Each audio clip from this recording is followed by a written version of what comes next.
Hey guys, thanks for making your way to the video today. Hopefully you watched the Xterra TR150 Treadmill setup. I bought this Xterra Treadmill Mat as well. Look, my cat's curious about it too.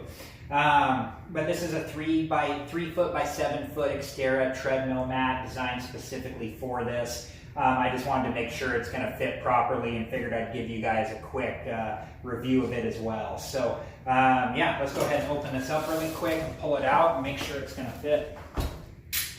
Got my box knife here.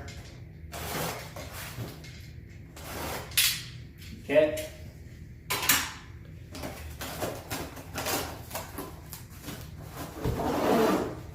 Pull it out of the box. It's wrapped in plastic.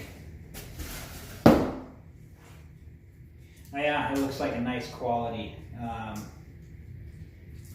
me get this plastic off and I'll bring you guys in for a good view of it.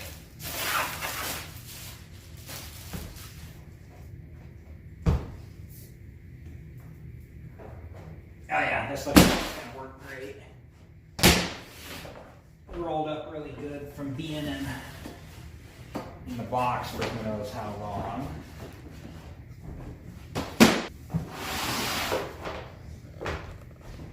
Oh yeah, Josie's curious as well. Okay, let's bring you guys in for a close-up view of this. All right, guys, so here's the material. It's it's shiny, it's not matte. You know, it's maybe like 1/8 of an inch or 1/4 inch thick or so.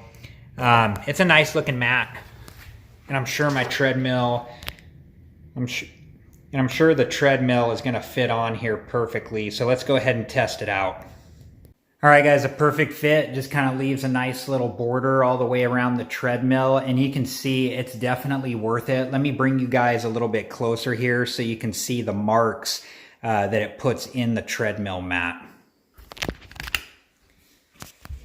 So, like when I was bringing this on, you can see just the weight from the treadmill. You know, it's definitely better that this is done on the mat versus on your floor. So, well worth the money to me. It cost about $35. I got it off Amazon. Yeah. So, well, thank you guys. Please like, subscribe, and comment. Check out my other great videos. I do appreciate you guys. And have a good one and see you in the next video.